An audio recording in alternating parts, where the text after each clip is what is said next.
Councillor Lee Reynolds is Director of Policy for the Democratic Unionist Party.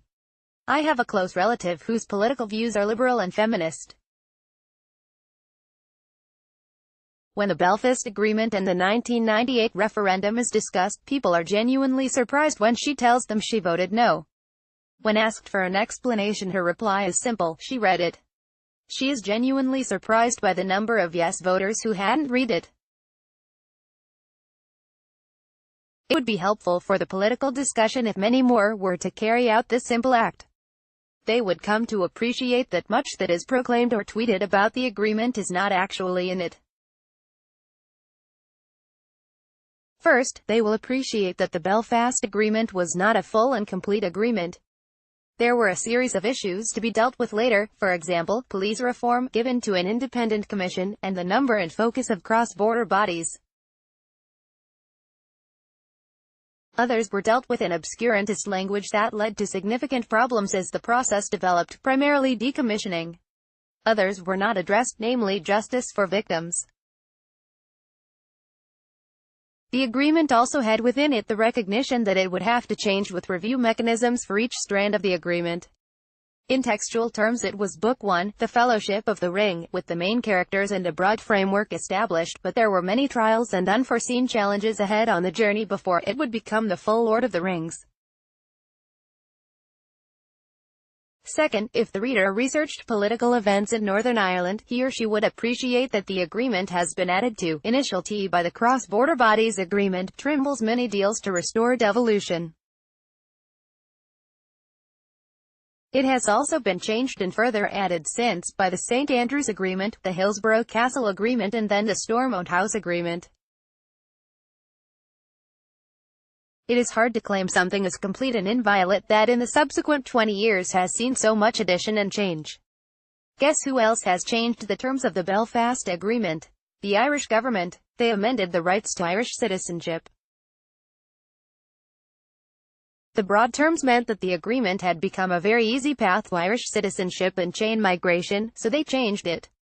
The agreement required them to establish and maintain two equality and human rights institutions, but they amalgamated them in 2014.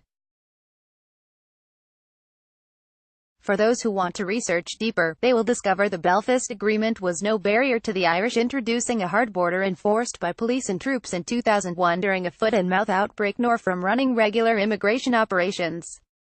Neither did it prevent the Irish introducing a sea border. Long-standing access to Irish coastal waters for Northern Ireland fishermen was ended, and the Irish government has refused to bring forward the necessary legislation for the past 2 years. In typical unreciprocated generosity, Irish fishing boats continue to have access to coastal waters around Northern Ireland. The UK leaving the EU was not envisaged in 1998, so the document does not deal directly with that scenario. The past precedent is to deal with a new scenario with a new agreement, as was required when the difficulties with welfare reform arose. Furthermore, there is a pre-existing cross-border body dealing with EU matters, the Special EU Body, SEUPB. A new agreement could consider repurposing that body. A reader will discover that, rather than being an impediment to the situation, the agreement has structures that can help manage the issues around the UK leaving. The agreement established the Assembly, the North-South Ministerial Council, made up of Northern Ireland executive ministers and Irish government ministers, and the British-Irish Council, made up of the national governments, devolved bodies in Isle of Man and Channel Islands, and British-Irish Intergovernmental Conference, made up of the two national governments. In the text, it identifies three specific relationships and bodies on EU issues: the Assembly and our national government, Strand 1, paragraph 31, the North-South Ministerial Council, or NSMC, Strand 2, paragraph 3e and 17, and the British-Irish Council, Strand 3, paragraph 5. The British-Irish Intergovernmental Conference works on non-devolved matters with a commitment to work on the totality of relationships and promote bilateral cooperation at all levels, BIGC, paragraph 1 and 2. Therefore, the institutional framework for managing future relationships already exists in the new context of the UK not being an EU member, and nationalists boycotting the Assembly is preventing two of them from operating properly. Crucially, both the Assembly and NSMC have vetoes and safeguards in their operation. This means the EU proposals on a sea border would breach the Belfast Agreement, as they would effectively end the first mechanism. The Assembly and national government relationship, the EU placing itself in the position of the UK government, would fundamentally shift the relationships in the North-South Ministerial Council, and would not accept any vetoes or safeguards. A reader will also discover that the Belfast Agreement provides for someone born in Northern Ireland to enjoy British citizenship, Irish citizenship or both. Agreement between governments, Article 1, v. Therefore, no one born in Northern Ireland loses access to EU citizenship if they wish to have it, through their right to an Irish passport. A reader will also discover the constitutional position of Northern Ireland as an integral part of the UK. This can only be changed by a majority in Northern Ireland and a majority in the Republic of Ireland voting for it, with Northern Ireland voting to leave the UK, and the Republic of Ireland voting to take Northern Ireland. Annex between the governments, constitutional issues, paragraph 1, IIV.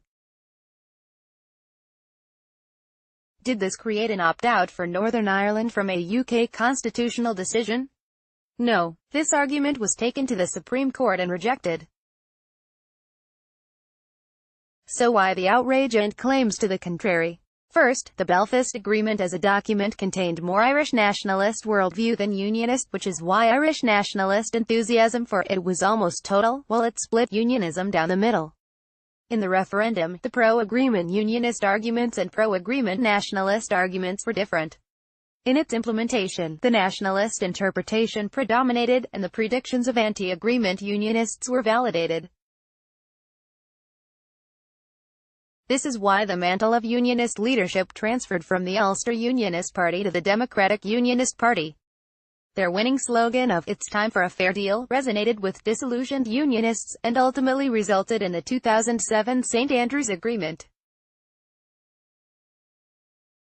This and subsequent agreements maintained an operating executive and assembly for 10 years, unlike the first 10 years of the political process. As the agreement had this early skew of both text and implementation, Irish nationalism is especially defensive of it. The claims of something breaching the Belfast Agreement, and its misrepresentation as a complete agreement, are not new to unionist ears. We've listened to it for 20 years and still made progress. Second, the biggest lies you tell are the ones you tell yourself. Irish nationalism was able to imagine that the new relationships, and a direction of travel, meant something more and different than it did. Brexit, a UK-wide decision that approximately 85% of Irish nationalist referendum voters opposed, though with a poor nationalist turnout, was a clear shock to that worldview.